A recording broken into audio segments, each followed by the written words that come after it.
حضور پیران پیر غوث اعظم دستگیر رضی اللہ تعالیٰ عنہ کے جو مقالات ہیں جو فتوح الغیب کی شکل میں ہمارے سامنے ہیں، اس میں مقالہ جو ہے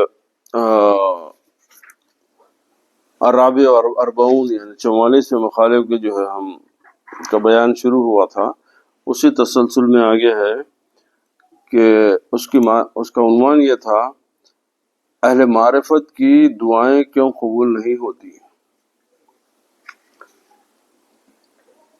آپ ہماری آپ کی دعاؤں کی بات کر رہے ہیں، پیرانے پیر بول رہے ہیں جو اہل معرفت ہے ان کی دعائیں بھی کیوں قبول نہیں ہوتی، تو اس کا بیان ہے۔ تو اسی تسلسل میں آگے ہے کہ چونکہ عارف اللہ تعالی کا مقرب ہوتا ہے،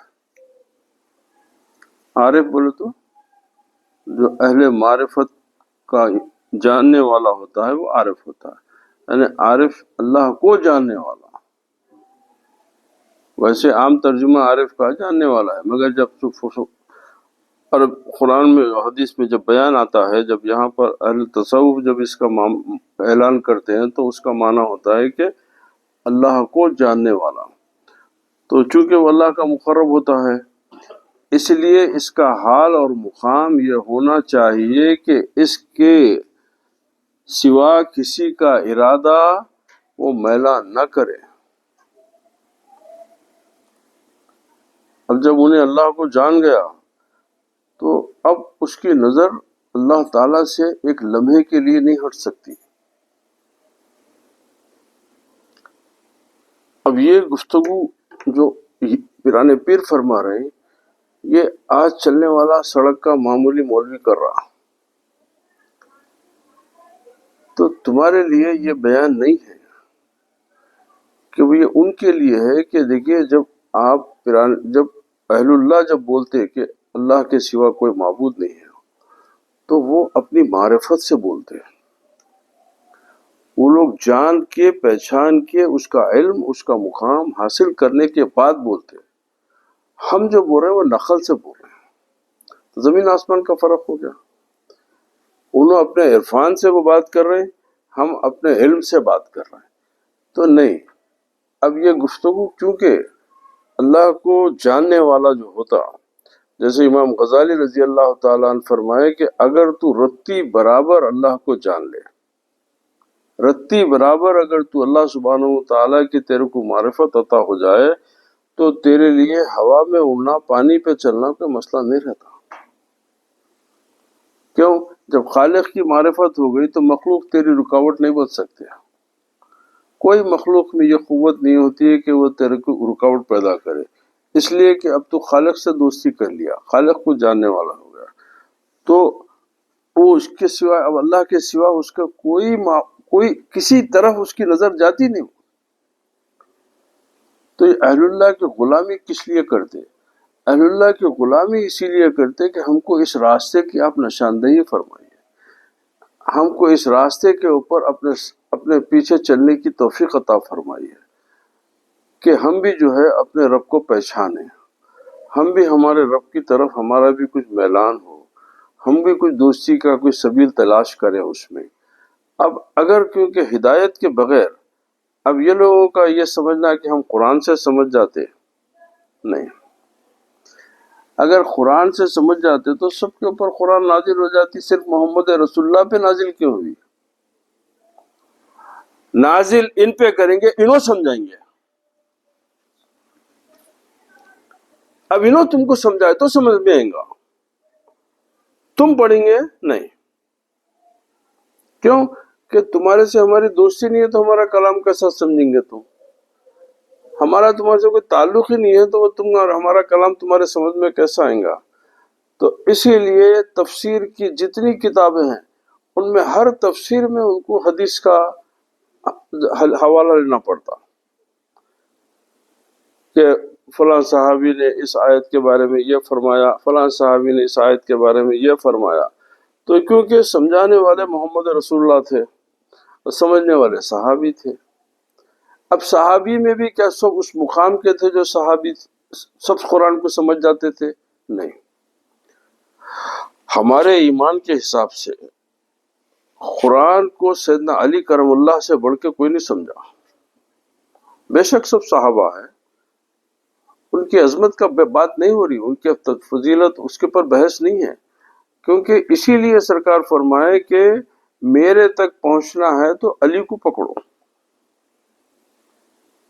اب ایک حدیث مشہور ہے کہ بھائی انا مدینۃ العلم وعلی بابوہا، کیا مطلب ہے اس کا؟ میں علم کا شہر ہوں، علی اس کا دروازہ ہے، کیا اتنا ہی سمجھے آپ؟ نہیں، میرے تک آنے کے لیے علی سے ملنا ضروری ہے۔ اب یہ تسلسل قیامت تک چلتے رہیں گا، علی کو پانے کے لیے حسین کو پکڑنا ہے، ان کو پکڑنے کے لیے غوث کو پکڑنا ہے، غوث کو پکڑنے کے لیے معشوق کو پکڑنا، اس طریقے سے یہ تسلسل ہے۔ منزل کہاں جا رہی ہے؟ اللہ کے پاس۔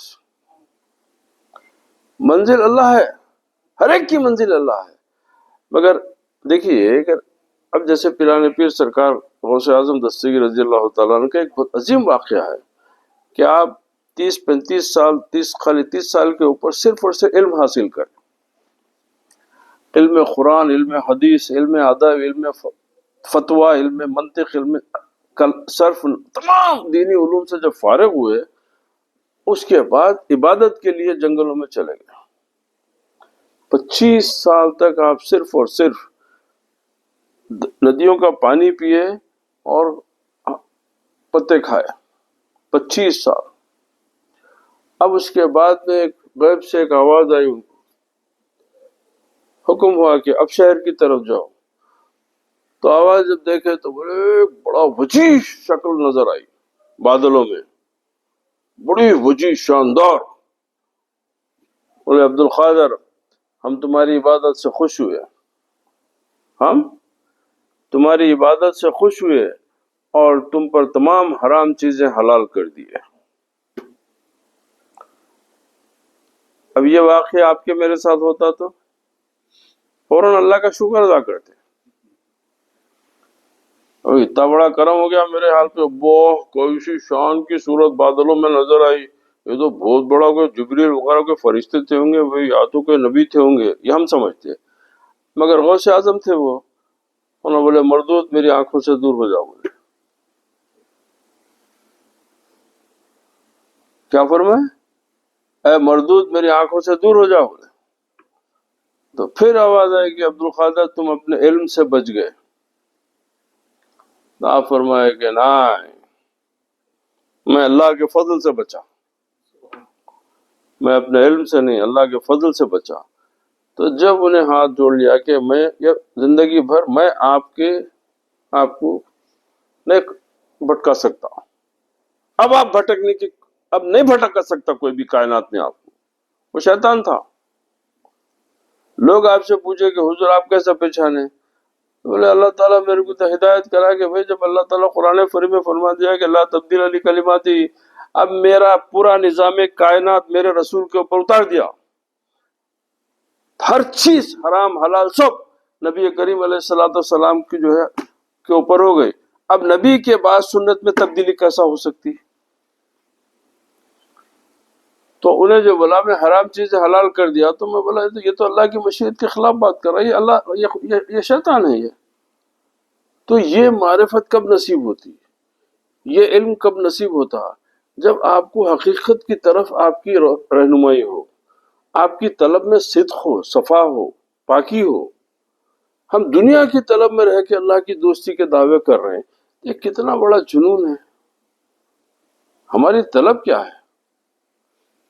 تو جتنی زبان ہے اتنی بات کرو۔ آپ کی زبان چھوٹی ہے اور بات اتنی بڑی کر دے رہے ہیں آپ لوگ، تو کم سے کم اس کے لیے اپنے عمل کو تو آگے کرو، اپنے عقیدے کو مضبوط کرو۔ تو اب اس کا ایک ہی طریقہ ہے کہ اولیاء اللہ سے محبت کرو، اللہ والوں کی اطاعت کرو، اللہ والوں کی غلامی کرو، ان سے محبت کرو، تو وہ اپنی محبت سے آپ کو تو انشاءاللہ تعالیٰ کوئی راستہ کی سبیل نظر آ جائے۔ ایسا ہوتا کیا؟ ہاں ایسے ہی ہوتا، ایسے ہی ہوتا۔ یہ کہانیاں قصے نہیں بول رہا ہوں میں آپ سے، یہ حقائق کے اوپر واقعات ہیں، یہ جس کی تصدیق بڑے بڑے ائمہ اولیاء کر چکے ہیں۔ ایک چور آیا غوث اعظم کے گھر پہ، آپ اس کو ابدال بنا دیے۔ ابدال ولایت میں بھی بہت بڑا مقام ہوتا ابدال۔ اسی وقت آپ کو اطلاع ہوئی کہ بھئی فلاں جگہ پہ کچھ ابدال تھا، اس کا انتقال ہو گیا، تو وہاں کے لیے ابدال منتخب کیجیے آپ. تو آپ بولے جا تو فلاں جگہ کا ابدال. کیوں کہ جب اللہ تعالیٰ سے دوستی ہو جانے کے بعد میں اللہ سبحانہ و تعالیٰ ان کی ہر بات ان کو جو ہے ان کو اختیار دے دیتا ہو. آپ کو تکلیف ہو رہی کہ یہ کیسا ملتا، دینے والا دیا تو آپ کو کہیں تکلیف ہو رہی.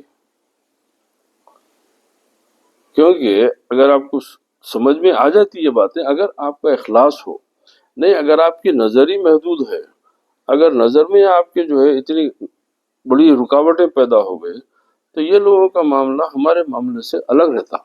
ان کی سمجھ اور ہماری سمجھ میں زمین آسمان کا فرق، زمین اور آسمان کا فرق. جیسے میں بیشتر مرتبہ آپ کو واقعہ سنایا کہ یہ لوگوں کی زندگی اور ان کا سوچ کیسی رہتی اور ہماری سوچ کیسی ہوتی. مشہور واقعہ ہے کہ سمجھنے کے لیے ایک اشارہ ہے اس کے اندر.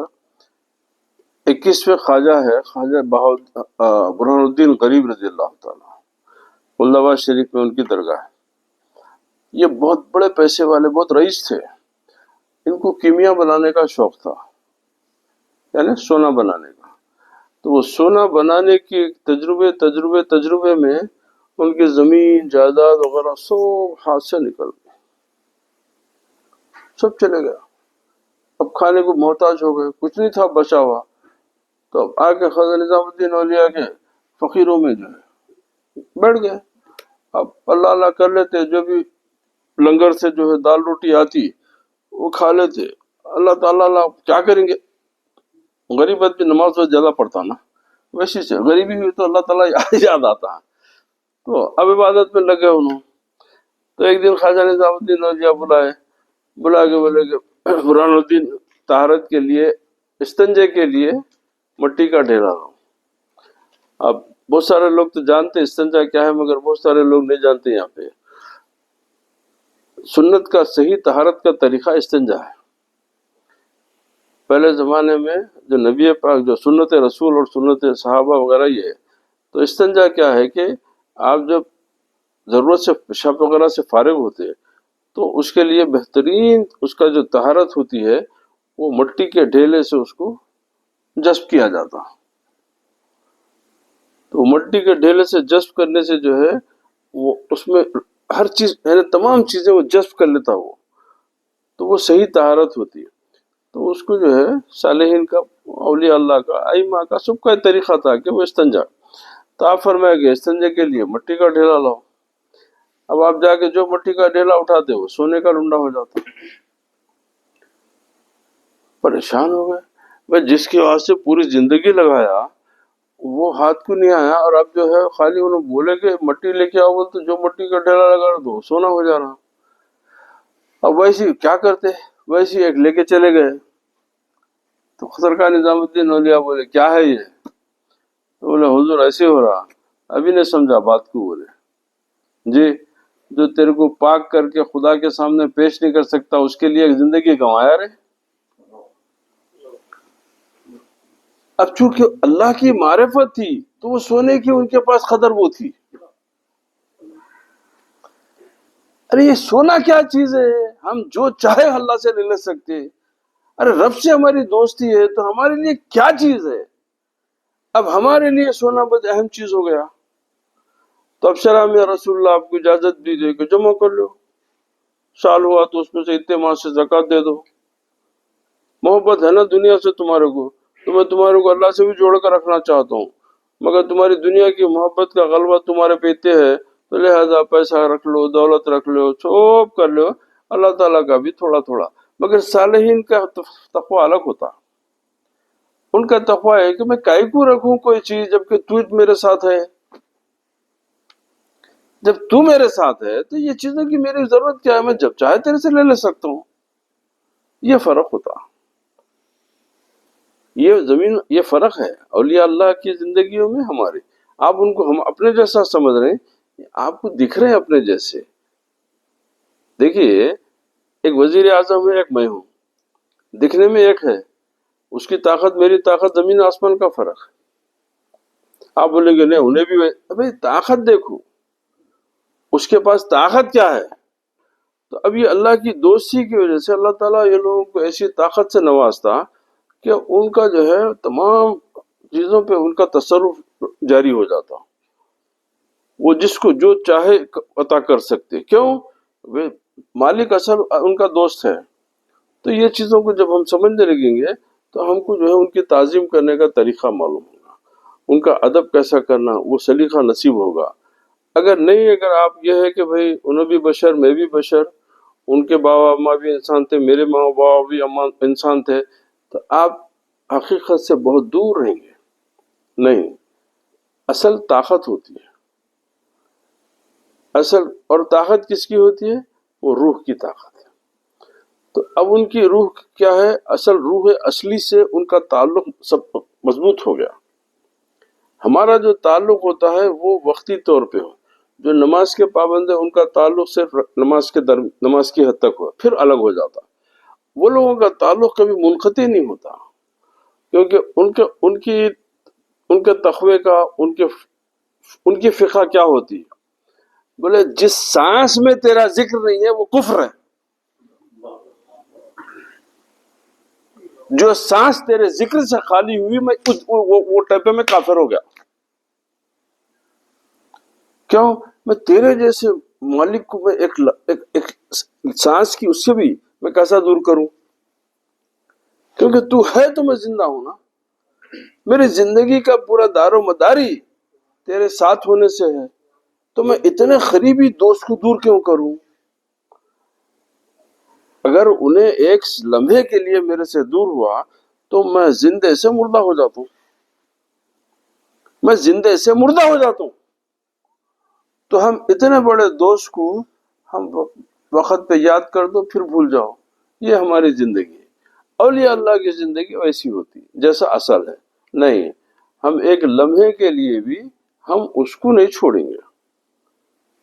شرع شریف کے پابند تھے، شادیاں بھی تھے، بچے بھی تھے، سب تھے، مگر وہ اللہ تعالیٰ کی راہ میں رکاوٹ نہیں بنتے تھے. اللہ تعالیٰ کی راہ میں وہ ان کی دولت، ان کی آل، ان کی اولاد کوئی رکاوٹ نہیں بن سکتے. جیسے پیرانے پہ سرکار کے ذکر ہو رہا تو انہی کے بارے میں 54 بیٹا بیٹی تھے ان کو، ایک دو نہیں. جب لا کے بولتے حضور یہ آپ کی فلاں بیوی کو یہ لڑکا پیدا ہوا، لیتے چومتے نام رکھ دیتے، انا للہ و انا الیہ راجعون بول کے بھی دے دیتے. کیوں؟ جینا ہے جیں گا، مرنا ہے مر جائیں گا. اس کی محبت میں تیری محبت میں خلل آ لو، اس کی محبت غالب آ جائیں گے تو تیری محبت میں خلل پڑ جائیں گا نا. تو یہ ایسی سوچ ہوتی تھی ان کی. جس کو زندہ ہے رہیں گا، جو نہیں ہے نہیں رہیں گا. مگر میں ان کی وجہ سے تیری محبت سے دور ہو جاؤں، تیری محبت میں رکھنا پڑ جائے، ایسی عبادت ہم کو پسند نہیں ہے. کتنا بڑا فرق ہوا ان کی ہمارے کو ہے کہ جاؤ محبت کر لو، پالو پوسو، ان کا خیال کر لو، سب کر لو، اذان ہوئی تو نماز پڑھ لو، باقی وقت میں جورو بچوں میں رہو، سب اچھی جو کوئی عذاب نہیں ہے. آپ کو کسی قسم کی کوئی پوچھ نہیں ہے، کیونکہ آپ کا ظرف اتنا ہی ہے. تو آپ کو وہی حکم دیا گیا. اب جس کو شوق ہوتا انہیں آگے منزل بڑھتے جاتا، جس کو دوستی کا شوق ہوتا کہنے بھائی میں جانوں میرے رب کو، میں پہچانوں میرے پیر کو، تو اب اس کا سسٹم الگ ہو جاتا. آپ ایک پیر ایک ہی رستے پہ لا کے سو کو جو ہے ہانک رہے ہیں آپ کو. نہیں، اب یہ لوگ بولتے ہیں کہ صحابہ، دیکھیے صحابہ بے شک ہمارے لیے قابل تعظیم ہے، صحابہ کی عزت ہمارے پہ حکم ہے اس رسول اللہ کا، مگر صحابہ میں زمین آسمان کا فرق ہے. ان کے درمیان میں زمین آسمان کا فرق ہوتا.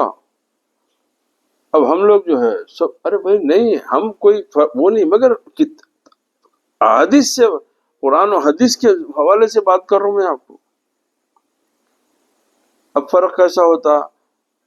ابن کثیر جو ہے سورہ بقرہ میں کسی آیت کی تفسیر میں پڑھا تھا اس سے پہلے، یہ حدیث کو لے کے آئے. قرآن کی ایک آیت کی تفسیر میں یہ حدیث کو سامنے لے کے آئے. اب دیکھیے کیا ہے، دو صحابی تھے جو ان کا گھر آپس میں ایک دوسرے سے ملا ہوا تھا. تو ایک صحابی چاہتے تھے کہ اگر وہ دیوار بن جائے تو ان کے گھر میں جو ہے تھوڑا پردے وغیرہ کا دوسرا جو ہے اہتمام صحیح ہو جائے، مگر وہ دیوار لگانے کے لیے وہ دوسرے صحابی کا جھاڑ بیچ میں آ رہا تھا۔ اب انہوں بولے کہ بھئی اگر یہ جھاڑ کاٹ دیے تو میری دیوار سیدھی ہو جاتی ہے، تو وہ صحابی بولے کہ نہیں، میں اپنا جھاڑ کاٹنے نہیں دیتا آپ کو۔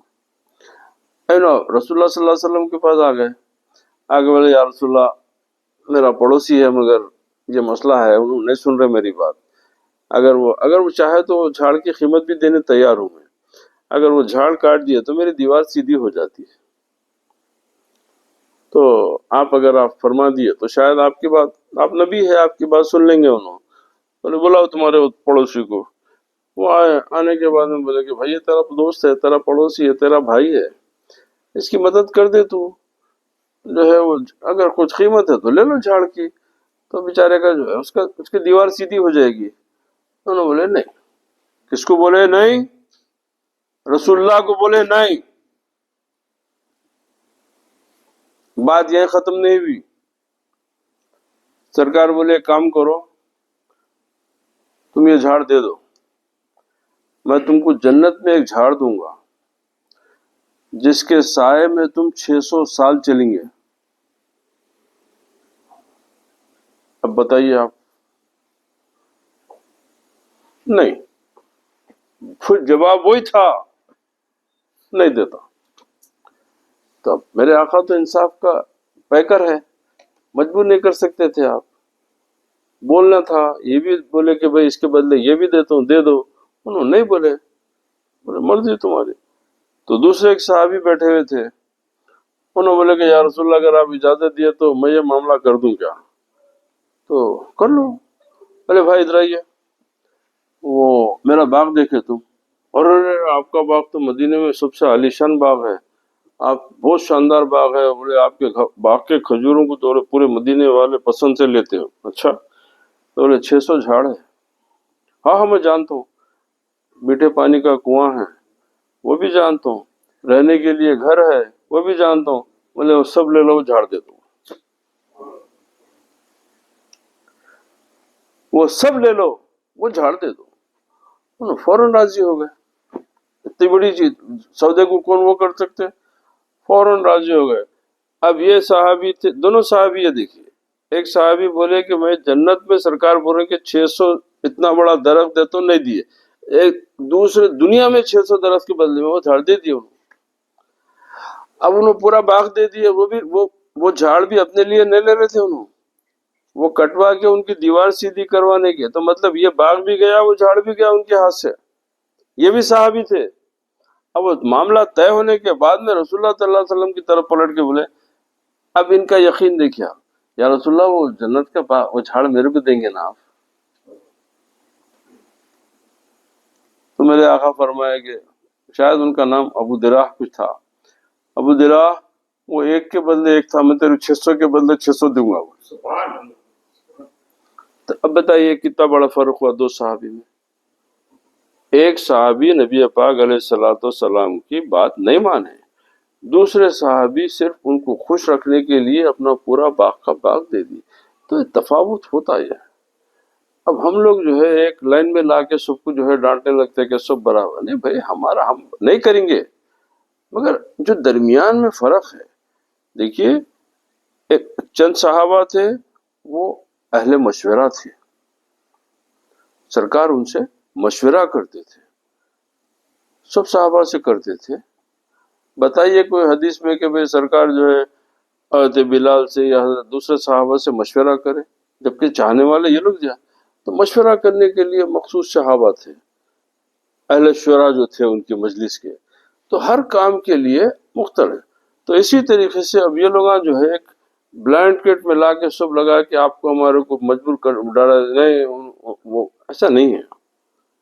ہر ایک کی اپنی منزلت ہے، ہر ایک کی اپنی فضیلت ہے، ہم وہ بحث میں نہیں بھی پڑیں گے، مگر تو اتنا تو معلوم ہے کہ بھئی کون کیا کرا،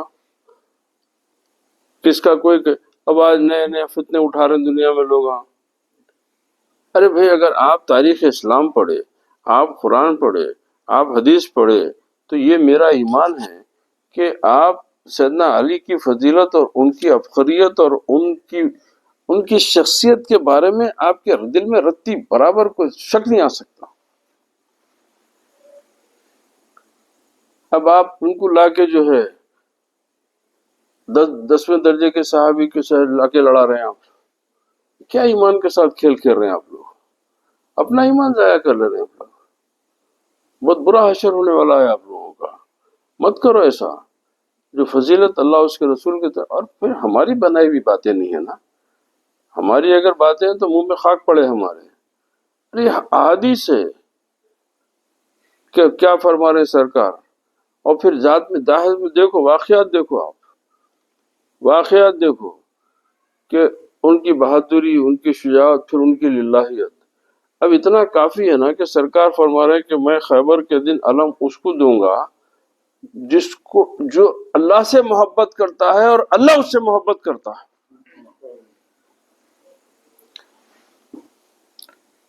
اب بات دیکھیے آپ، جس دن آپ کو علم دیا گیا وہ 40واں دن تھا. 39 دن تک لوگ ہر کوئی علم لیا گیا، علم لیا گیا، علم لیا گیا. وہ صحابہ ہے اس میں. اب یہاں پر جب یہ فرمانا ہے کہ میں کل اس شخص کے ہاتھ میں علم دوں گا جس کو اللہ چاہتا ہے اور وہ جو اللہ سے محبت کرتا ہے، اللہ اس سے محبت، تو اس کے بعد کیا باقی رہا؟ تو یہ ایک دلیل ہو گئی کہ وہ جتنے تھے ان سب میں افضلیت علی کو یہ ملی کہ اللہ علی سے محبت زیادہ کرتا. علی سب سے زیادہ اللہ سے محبت ان کے درمیان میں. تو یہ فیصلہ ہو گیا نا. یہ باتیں حقیقت ہے. تو اسی طریقے سے اولیاء اللہ سے محبت، اولیاء اللہ کی باتیں سمجھنا، ان کی باتوں پہ غور کرنا، کوشش کرنا. نہیں اگر ہم اپنے عمل کو لے کے ان کے برابر جا کے بیٹھنے گئے تو آپ کا نادانی ہے. ہم کوشش کریں گے باتوں کو سمجھنے کی. تو بولے وہ کسی کے ساتھ جب اللہ سے معرفت ہو جاتی ہے تو اب اس کا میلان کسی طرف نہیں جاتا.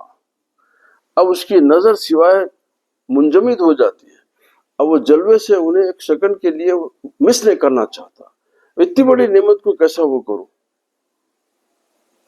ہاں، اتنی بڑی نعمت ہے میرے ساتھ. نہ غیر کے ساتھ آرام و سکون، نہ غیر سے انس رکھے. بس اپنے مدعا کے حصول اور وفائے عہد کی طلب کرنا طالب کا منصب نہیں ہے. کیا بات ہے. اپنے جو چیز جو دعا کریں، جو اس کو حاصل کرنا، اس سے فائدے یہ لوگوں کے راستے میں یہ طلب نہیں ہے. یہ لوگوں کے راستے کی یہ طلب ہی نہیں ہوتی، اور نہ ہی اس کے حال کے لائق ہے. مثال کے طور پہ اس کے حال کے لائق یہ ہے کہ ماں سوا کے نفی کرے، اللہ کے سوا ہر چیز کو مائنس کر دے، ہر چیز کو مائنس کر دے، مدعی کو قطع نظر کرے اور ذات باری تعالیٰ کے غیر کی طرف التفات نہ کرے. اب اس کا تعلق اللہ سبحانہ و تعالیٰ سے ایسا مضبوط اور مستحکم ہو جاتا کہ اس کو اب کدھر بھی جانے کی ضرورت ہی نہیں رہتی. مگر اب یہ راستے کے لیے ان کو کرنا کیا پڑتا؟ ان کو رہبر ضروری ہوتا.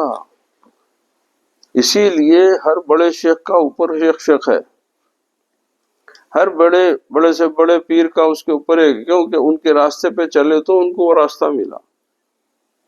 اب ان صوب جا کے سیدنا علی کے قدموں میں بیٹھتے. یہ اپنے ذات سے نہیں ہوا. یہ لوگ اتنے بڑے منصب پہ پہنچنے کے واسطے بھی کسی پیر کی غلامی کرنا پڑا، کسی اپنے سے بڑے سے جو ہے اس کے دست پہ بیعت کر کے اس کے راستے کی تعلیمات، اس کی ہدایتوں سے معاملہ طے ہوا. اب یہ بات ضروری کیوں ہے؟ آپ کو ضروری نہیں ہے، میرے کو ضروری نہیں ہوں گی. موسیٰ علیہ السلام کو ضرورت تھی نارے بھائی. اب تم اپنے کو ضرورت محسوس نہیں کر رہے، کتنی تعجب کی بات ہے. وہ نبی جس کی خصوصیت ہے کہ وہ اللہ سے بات کرتا تھا، وہ ایک ہی نبی ہے جو اللہ تعالیٰ ان کو شرف دیا تھا کہ وہ بات کرتے تھے، کلیم اللہ، اور ان کو اپنے راز کا علم سکھانے کے لیے خضر کے پاس جانا. ارے بھائی آپ تو بات کرتے تھے، آپ کیوں نہیں سکھا دیے؟ آپ تو اللہ تعالیٰ، آپ تو اپنے نبی سے بات کرتے تھے نا، مگر ان کو بول رہے ہیں کہ جاؤ علم لدنی کے لیے تم فلاں مقام پہ میرا ایک بندہ ملے گا، تم اس کے ساتھ. اب وہ گفتگو پڑھو آپ سورہ کہف میں، انہوں ایسا ڈانٹ رہے ہیں جیسا ایک بچے کو ڈانٹتے کیا. موسیٰ علیہ السلام کو ھذا فراق بینی و بینکم، جاؤ تمہارے میرے میں جدائی ہو گئی. خالی سوال کرے انہوں، یہ کہیں کو کرے، بولتے بولے ھذا فراق بینی و بین، جاؤ تمہارے تمہارے میں استطاعت ہی نہیں ہے میرے ساتھ چلنے کی. اللہ اکبر. یہ راستہ، یہی پیری مریدی کا راستہ ہے، یہی راستہ ہے کہ موسیٰ کو بھی ہدایت کے لیے خضر کے پاس جانا پڑا. اب آپ کیسا بولتے کہ ارے موسیٰ صاحب شریعت نبی تھے، ان کی ایک شریعت تھی، وہ خود ہادی تھے، وہ خود نبی تھے، وہ خود رسول تھے، مگر راز نہیں، ہمارا ایک راز کا جاننے والا ہے، اس کے پاس جاؤ. اب خضر کو کون سکھایا؟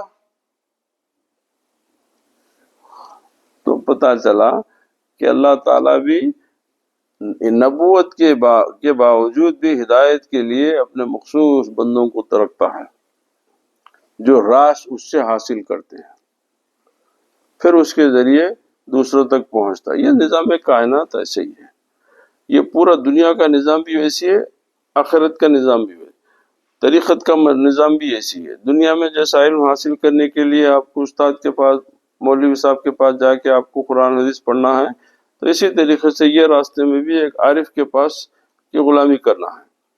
ایک عارف، ایک معرفت والے کو، جاننے والے کے ساتھ رہنا ہے، تاکہ پھر انہیں اپنے علم سے، اپنی روشنی سے آپ کو کچھ سمجھائے. تو یہ باتیں کہ آپ کب سمجھ میں آتی، پڑھ لینا ہے ہم کو، صرف پڑھ لینا اس لیے کہ پڑھ کے اس کے اب آگے بڑھنے کی کوئی سلیقہ پیدا کرنا. تب پیران پیر کی تقریباً ہر گفتگو میں توحید ہے، ان کی ہر گفتگو میں توحید ہے. خواہ ان کے خطبات دیکھیجئے، ان کے مقالات دیکھیجئے، ان کے مواعظ، آپ جدھر، تو انہوں اپنے مرید کو صرف اور صرف ایک ہی بولے کہ بھئی یہ اللہ کو پکڑو، اللہ کو پکڑو، اللہ کو پکڑو. اب یہ لوگ بولتے کہ بھئی اللہ کو ڈائریکٹ پکڑ لو. میں موسیٰ کو نہیں ملا، تیرے کیسا ملیں گا بھائی؟ تو یہ ڈائریکٹ کا کانسیپٹ جو ہے نا، یہ دیکھیے ہمارے پاس ڈائریکٹ کیا ہے، ہمارے پاس نبی ہے، رسول، نبی ہے ہمارے پاس، ولی ہے، نبی ہے، رسول ہے، خدا ہے. یہ ڈائریکٹ. انہوں بولتے کہ ڈائریکٹ خدا. تو ابھی جیسا ہے کہ اگر ایک عام شخص کو، جس کو معرفت نہ ہو، اس کو بادلوں میں ایک اچھی شکل نظر آئی، تو انہیں تو خدا اس کو سمجھیں گا، انہیں تو خوش ہو جائیں گا کہ میں خدا کو دیکھا. تو تمہارے ساتھ یہ دھوکہ ہو سکتا ہے کہ تم شیطان کو بھی خدا سمجھ جائے، کیونکہ انہیں تمہارے نفع کی بات کر رہا، تمہارے فائدے کی بات کر رہا. تو خدا کی پہچان کا ذریعہ کہاں ہے تمہارے پاس؟ تمہارے لیے تو ہر وہ اچھی بات جو تم پسند کرتے، وہ بات کرنے والا تم کو بھلا لگتا، مگر جس کو معرفت عطا ہوتی ہے وہ لوگ پہچان سکتے کہ بھئی اس کے اندر بھلائی ہے یا نقصان ہے. تو اس کے لیے آپ کو جو ہے ہدایت کی ضرورت پڑتی ہے. تو پیرانے پیر آپ کو یہ تمام باتیں جو بتا رہے ہیں وہ یہی ہے کہ دیکھو اس کی ہدایت کا راستہ یہ ہے، ہدایت کا راستہ یہ بتا رہے ہیں کہ بھئی ان کی منزل، یہ منزل کے ہوتے ہیں، مگر وہ منزل پہ پہنچنے کے لیے آپ کو طریقے بتائے گئے کہ اس کے طریقے کیا ہوتے ہیں. اب اس میں صبر ہے، قناعت ہے، توکل ہے، اللہ سے محبت کے طریقے ہیں، راستے ہیں، حقوق ہے. یہ تمام چیزوں کو آپ جب مکمل کریں گے تو اس کے بعد میں پھر آپ کے سامنے سے کچھ پردے ہٹیں گے. آپ کچھ بھی نہیں کر کے بول رہے کہ بھائی میں تو جھوٹ بول رہے ہیں، آپ جھوٹ بول رہے ہیں. میں اکثر میں ایک بات بتاتا ہوں، اگر آپ کو سمجھ میں آ گئی تو میرے لیے بھی فائدہ، آپ کے لیے بھی ہے۔ دیکھیے ڈائریکٹ کا کانسیپٹ کیا ہے، ہمارے ان کے ڈائریکٹ کا کانسیپٹ کیا ہے، وہ میں آپ کو بتاتا ہوں۔ اب ہمارے پاس کیا ہے، ڈائریکٹ کیا ہے، کل ایمان مفصل پڑھ لو آپ، کیا ہے، آمنت باللہ وملائکتہ وکتبہ ورسلہ والیوم الآخر والخیرہ وشرہ من اللہ تعالی والبعث بعد الموت۔ تو اب بولے کہ میں ایمان لایا کہ اللہ کی کتابوں پہ، اللہ کے رسولوں پہ، اللہ کے فرشتوں کے اوپر، اور مرنے کے بعد اٹھے جانے کے اوپر، اور تقدیر میں خیر ہے یا بھلائی ہے یا برائی ہے، یہ تمام چیزیں اللہ کی طرف سے، یہ ایمان مفصل ہے، تفصیلی۔ اب ایمان مجمل کیا ہے، آمنت باللہ و ملائکتہ، آمنت باللہ آمنت باللہ اور اس کے صفات کے اوپر مجمل ہے، وہ مفصل میں یہ بیان ہے، ٹھیک ہے۔ اب آپ بتائیے کہ اللہ تعالیٰ کا بولا کہ شر اور خیر میری طرف سے، خیر ہی وہ شر ہی من اللہ تعالی۔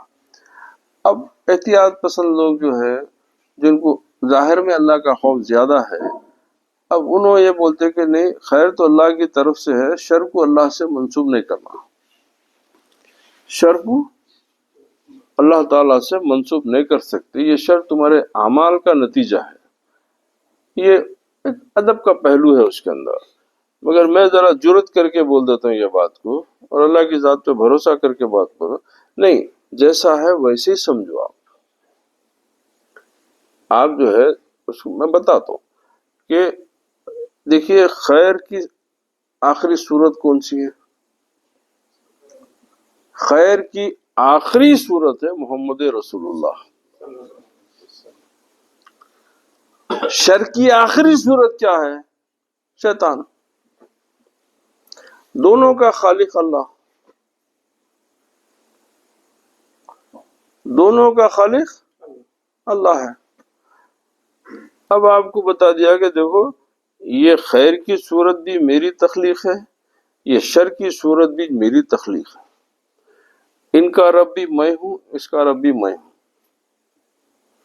اب نبی کے ذریعے آپ کو تعلیم دے کے بولا کہ خیر کے راستے پہ آنا ہے تو تم کو جنت دوں گا، یعنی میرے نبی کے راستے پہ آئیں گے تو تمہارے لیے جنت ہے، جنت کو ٹھنڈا رکھنا، جنت کو تازہ اس کی ہوائیں دینا، اس کی تمام نعمتوں سے نوازنا، سب میں کروں گا، میں خدا ہوں۔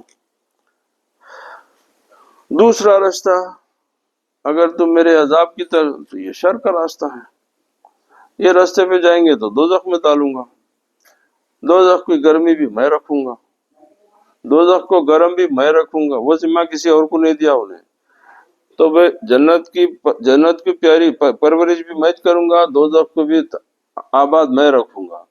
ادھر سے آئیں گے تو جنت دوں گا، ادھر سے آئیں گے تو دوزخ دوں گا، یہ خیر ہے، یہ شر ہے، ایسا ہے وہ کہ خیر ہی وہ شر ہی۔ تو بولے بھی رسول کریم بھی میرے بندے، میرے رسول ہے، اور شیطان بھی میرا بندہ ہے، اور میرا ملعون، میں اس کو دھتکارا ہوا ہے تو میرا ہی، اس کا خالق تو میں چھوں۔ تو اب یہ دو راستے اللہ تعالیٰ قرآن میں آپ کو ایمان مفصل کے ذریعے بتا دیا کہ یہ خیر ہے، یہ شر ہے، دونوں میں سے آپ عقل دیا، علم دیا، قرآن دیا، حدیث دیا، یہ تمام چیزوں کی نعمتوں سے نوازا، اب تم فیصلہ کرنا ہے کہ تمہارے کو جانا کدھر ہے۔ اب انہوں بولتے کہ نہیں، یہ محمد رسول اللہ دنیا سے چلے گئے، لہذا ان سے مدد مانگنا شرک ہے، شیطان نے یہ راستے پہ تو جانا نہیں ہے، تو پھر کون سا راستہ ہے؟ اللہ تعالیٰ اپنے ڈائریکٹ تو بتایا، اللہ تعالیٰ اپنے ڈائریکٹ دو بتایا، ایک خیر ہے، ایک شر ہے۔ خیر کی صورت محمد عربی ہے، شر کی صورت شیطان ہے۔ آپ بولتے نا میں ادھر نہیں جاتا، ادھر بھی نہیں جاتا، تو اب یہ نیا ڈائریکٹ آپ کا کون سا ایجاد کردہ ہے وہ بتائیے. یہ فساد ہے، یہ فساد ہے. اللہ تعالیٰ روز ازل سے اپنی پہچان کے لیے اپنے انبیاء کو بیچ میں رکھا، ان کے ذریعے اپنا علم، اپنی کتابیں دیا. یہ جتنے آسمانی صحف ابراہیم ہے، صحف ابراہیم و موسیٰ کا ذکر ہے، پھر انجیل ہے، توریت، یہ تمام آسمانی کتاب کس لیے ہے؟ کہ وہ انبیاء علیہ السلام وہ کتابوں کے ذریعے آپ کو اللہ تعالیٰ کی تعلیم سے آگاہ کرے. اگر آپ ان تمام چیزوں کو بیچ میں سے ہٹا دیں، آپ کتاب لے لیے کلام اللہ، ہاں، اور ناطق قرآن سے آپ کی محبت ختم ہو گئی تو قرآن کیسا سمجھ میں آئیں گا آپ کو؟ ناطق قرآن کون ہے؟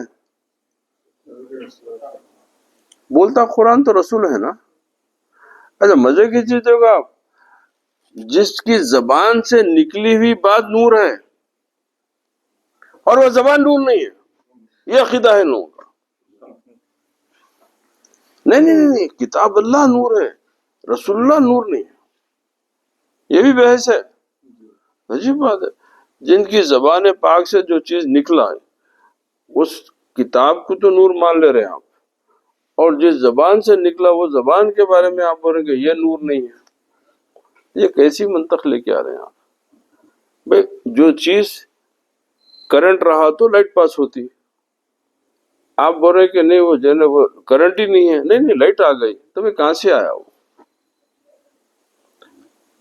تو ناطق قرآن محمد عربی صلی اللہ علیہ وسلم کی ذات ہے. ہمارے سامنے اللہ کی پہچان کا واحد ذریعہ رسول پاک علیہ الصلوۃ والسلام. اب رسول پاک علیہ الصلوۃ والسلام کی قریب پہنچنے تک یہ ہم کو یہ تمام اولیاء اللہ، یہ صالحین کی خدمت کرنا، ان کی باتوں سے، ان سے محبت کرنا، یہ راستہ، یہی راستہ ہے. اس کے علاوہ کوئی سب راستے جو ہے آپ کو غلط راستے پہ لے کے جا سکتے.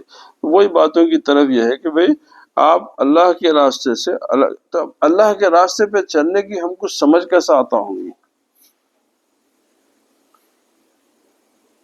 قرآن بے شک ہے، مگر قرآن کو سمجھانے والا چاہیے. اسی لیے کہ بڑے بڑے یہود اور نصارہ بھی قرآن کے عالمہ ہوئے، وہ لوگ بھی قرآن پڑھے، عجیب قرآن کی بیان بھی کرے. وہ لوگ کئی ہندو ہے وہ بھی قرآن پڑھے. نہیں، قرآن پڑھنے کے لیے ہدایت ہے، اور ہدایت رسول کریم صلی اللہ علیہ وسلم کی غلامی سے نصیب ہوتی ہے.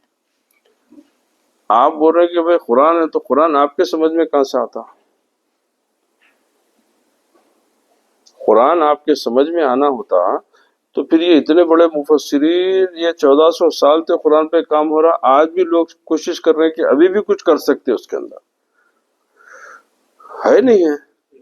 تو آپ کو قرآن کو سمجھنے کے لیے قرآن کو سمجھانے والا چاہیے، اور جب سمجھانے والا سمجھائیں گا تو پھر آپ اس کی حقیقت کے قریب جانے کی آپ کو کچھ صلاحیت نصیب ہوں گی.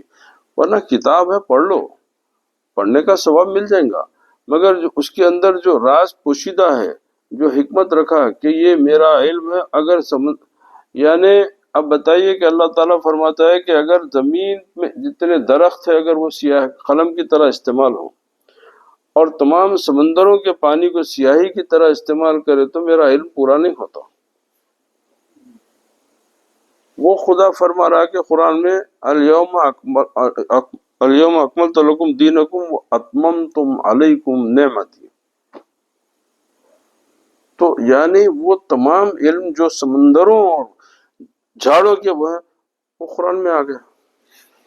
لیکن پوری نعمت پوری کروں، بولا میری نعمت مکمل کر دیا، پوری کر دیا میں نعمت. تو علم سے بڑی نعمت اور کیا ہوئی؟ اب آپ کیسا سمجھیں گے؟ وہ آپ کے پاس تو جو ہے 400 صفحے 500 صفحے کی جلد ہے ایک. تب اس کو سمجھانے کے لیے اولیاء اللہ کا سہارا چاہیے، اس کو سمجھانے کے لیے. کیونکہ جیسے شاہ عبداللہ خود یہ جو اس کا ترجمہ انہوں نے بیان ہے کہ حدیث شریف بیان کرے کہ قرآن کے ہر حرف کے ایک ظاہر ہے، اس کے 9 باطن ہیں، اور 9 باطن میں ہر باطن کے 9 باطن ہیں.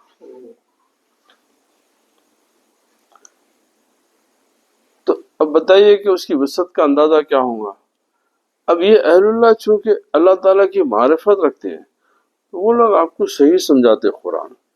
اہل علم جو ہے، جو کتاب ہے، وہ زبر اور زیر جو اعراب اور صرف و نحو سے اس کا وقفیت ہے، تو انہیں تو وہی بتائیں گا جو لکھا ہوا ہے، سامنے ہے، جو سامنے ہے وہی بتائیں گا، مگر اس کے پیچھے راز کیا ہے، اس کے اسرار کیا ہے، اس کے معارف کیا ہے، وہ تو اہل علم نہیں بتا سکتے، تو پھر ان کو سہارا لینا پڑتا اہل معرفت کا۔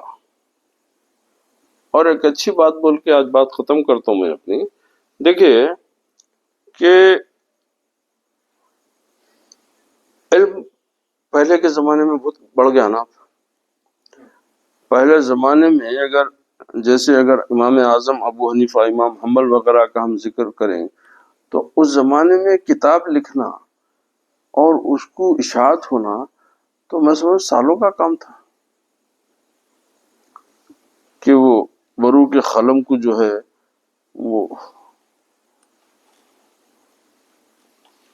اس طریقے سے، پھر وہ سیاہی ایسی ہوتی ہے کہ اس کے اوپر ایک پانی پڑ گیا تو پورا صفحہ کالا ہو جاتا، اس طریقے سے وہ لوگ کتابیں لکھے۔ پھر وہ کتاب لکھنے کی تو کوئی پوری جماعت بیٹھ کے اس کی کاپی کرتی، ایک جماعت بیٹھ کے اس کی نقل بناتی، پھر وہ کتاب کسی دوسرے شہر میں گئی تو وہاں جماعتیں بیٹھ کے اس کی نقلیں بناتی۔ اب اسی طریقے سے علم کی اشاعت ہوئی، بہت مشکل کام تھا، نہ پرنٹنگ تھی، ہر چیز ہاتھ سے لکھنا، آگے بڑھانا، پھر انہیں ہاتھ سے لکھنا، آگے بڑھانا۔ اب آج تو کیا ہے آپ کے پاس، آپ کسی کتب خانے میں چلے جائیے، آپ کو قرآن کے 100 ترجمے، حدیث کے 100 ترجمے، فقہ کی کوئی ایسی کتاب ہے جو اس کے کئی زبانوں میں ترجمے نہیں ہے، اویلیبل ہے۔ اب وہ سب چیزوں کو چھوڑ دیے تو آپ کے ہاتھ میں مولانا گوگل آ گئے، ابھی تو وہ کیا ہے، وہ جی چیٹ کیا ہے، انہوں بھی آ گئے، ابھی آپ کو تو حدیث پڑھو، قرآن پڑھو، کوئی کیا چیز ہے یہ ہاتھ میں آ گئی۔ تو علم کتنا وسعت ہوا، کتنا علم کی وسعت ہوئی، بہت پھیلا نا۔ مگر ایک امام اعظم کیوں پیدا نہیں ہوا، ایک امام حنبل کیوں پیدا نہیں ہوا، ایک امام سیوطی پیدا کیوں نہیں ہوا، حتیٰ کہ 350 سال میں ایک شاہ ولی اللہ ہندوستان بر صغیر میں کیوں نہیں پیدا ہوا، جبکہ ان کے پاس تو بھئی کاغذ کی کمی تھی، سیاہی کی کمی تھی، قلم کی کمی تھی، ان کے پاس فیسلٹیز تو بالکل نہیں تھے نا۔ اور ان کا علم آج بھی ہم انہی کے علم پہ بات کرنا پڑ رہا۔ پھر تم اتنی علم حاصل کرنے کے بعد میں تمہارے درمیان میں ایک ویسا لیول کا عالم کیوں نہیں پیدا ہو، یہ بات پہ غور نہیں کرتے کوئی۔ بات کرے کہ ہم علماء کیا کہ ٹائٹل نہ لگا لیتے بڑے بڑے، ارے بھائی آپ کا معیار بتائیے نا، آپ 100 کتابیں لکھے بول رہے ہیں، 200 کتابیں لکھے بول رہے ہیں، مگر ان کی کتابوں کے مقابلے میں نہ آپ کی کتابوں کی وہ شہرت ہو رہی، نہ وہ عظمت ہو رہی، نہ وہ برکتیں ہو رہی، تو کیا بات تھی؟ وہ لوگ صادق سچے لوگ تھے، وہ لوگ سچے لوگ تھے اور سچوں سے محبت کرتے تھے۔ اب وہ علماء کا سب سے بڑا راز کیا تھا کہ وہ لوگ اپنے وقت کے اولیاء اللہ کی غلامی کرتے تھے۔ یہ کوئی کہانی قصے نہیں بول رہا ہوں۔ امام اعظم فرمائے کہ میرا جو کچھ علم ہے وہ جعفر صادق کی غلامی سے ملا تھا۔ یہ امام اعظم ابو حنیفہ فرما رہے ہیں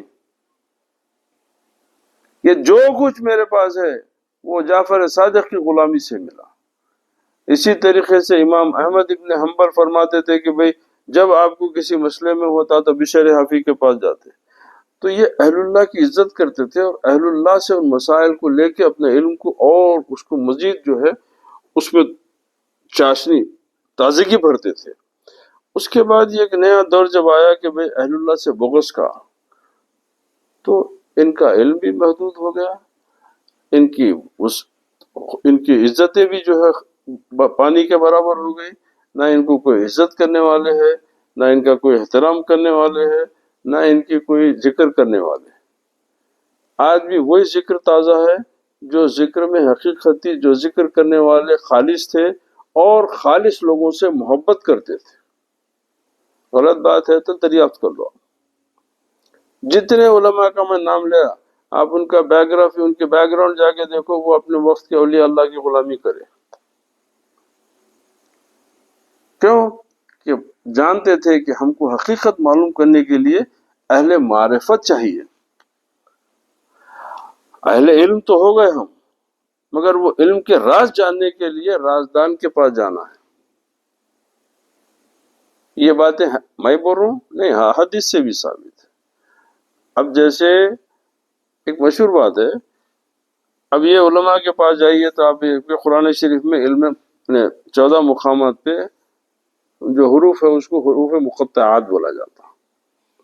جیسے الف لام میم، الف لام را، عین میم سین قاف، اس طریقے سے جو ہا میم عین سین قاف، یہ جتنے حروف ہیں یہ حروف مقطعات ہیں.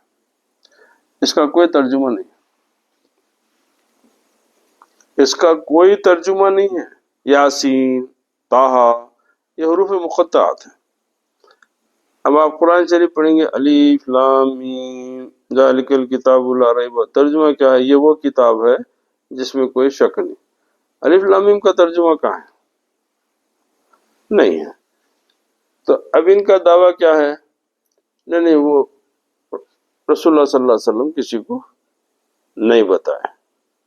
اچھا، تو یعنی رسول اللہ صلی اللہ علیہ وسلم اگر نہیں بتائے تو بہت ہی ذمہ داری سے یہ بات بتا رہا ہوں کہ آپ رسول کریم صلی اللہ علیہ وسلم کے اوپر بخالت کا الزام لگا رہے ہیں. اللہ تعالیٰ ان کو دیا بلغ ما انزل علیک، اے میرے نبی میں تمہارے پہ جو نازل کرا اس کو پہنچا دو. آپ بولتے کہ رسول نہیں پہنچائے، اتنا بڑا الزام لگاتے آپ نبی پہ.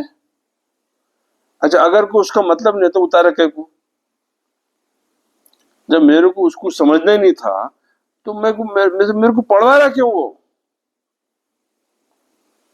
تو اہل طریقت کا ایمان ہے کہ ان تمام کا اسرار مولا علی کے پاس تھا. کوئی صحابی نہیں بتایا حروف مقطعات کیا ہیں، مگر جب مولا علی کے خطبات، ان کے غلاموں کے وظائف میں آپ جائیں گے تو وہ لوگ ان الفاظ کا وسیلہ لے کے دعائیں کروائے. تو وسیلہ اسی کا لیا جس کو سمجھتے آپ. تو یہ اسرار کا علم. تو اب اسرار کا علم تھا، اسی لیے صاحب سر کو دیا گیا،